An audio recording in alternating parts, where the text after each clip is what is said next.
started Taekwondo when I was 4 years old. 4 years old. 4 years old. Yes. So you must have seen many changes. What do you feel has changed most in Taekwondo for the better and maybe for the worse? The big thing is until middle of 1970s, Taekwondo was more power oriented. Now, modern Taekwondo is more speed, agility, and technical complexity is the difference now in olden days and now. You were Korean national champion. What advice would you give to competitors who wish to gain to be a champion? The number one qualification to be a champion is patience. Patience. Patience and patience. And consistently and work out, and there will be frustrations and difficulties. Still be patient and keep working and find new ways and find different ways. And when you lose, especially, find all possible route to overcome the difficulties and find the breakthrough. And that is the way to the champion. Once again, even final qualification is also be patient and keep working hard. Okay.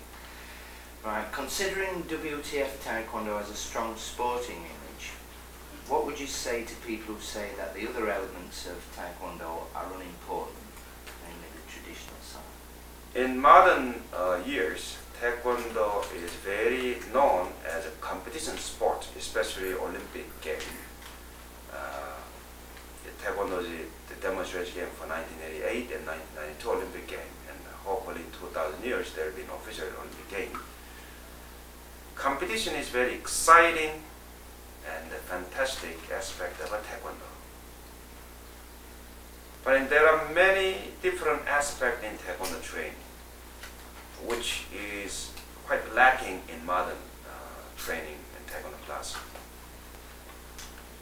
For example, the artistic views, artistic aspect of Taekwondo through the practice of form. Through form we can develop our balance, coordination, speed control, energy flow, breath control, and awareness of a self.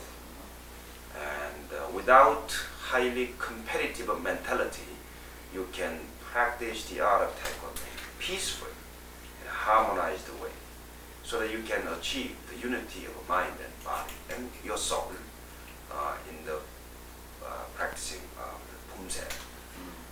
Also, there are many things like one-step or two-step sparrings. Here you say pair-step sparring. No, one step. One-step, two-step sparrings, three-step sparrings.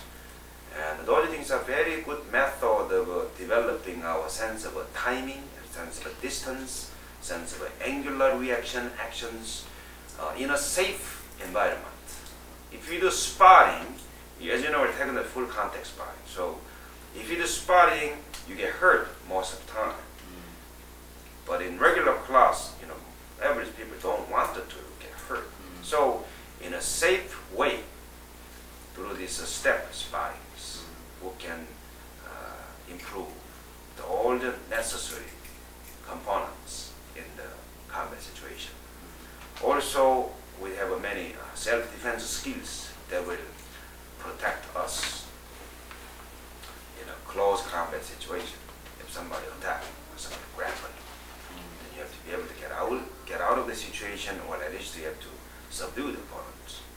So there are many self-defense techniques like that in Taekwondo.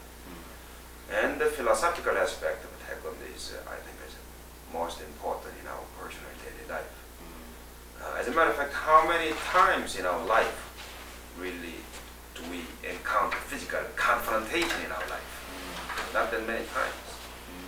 But we have to face our emotion. We have to face our mental changes and physical well-beings and everything in everyday life. In your family life, in your personal life, when you are at work, when you have some problem with friends, when you have some problem with our life. We have to deal with different aspect of ourselves. Actually, that is a more scary opponent than the physical opponent who will attack us. That's right. So, I think those internal values that Taekwondo has must be re-emphasized in our modern time so that we can understand and practice this Taekwondo, not only as just a beating up sports, but also more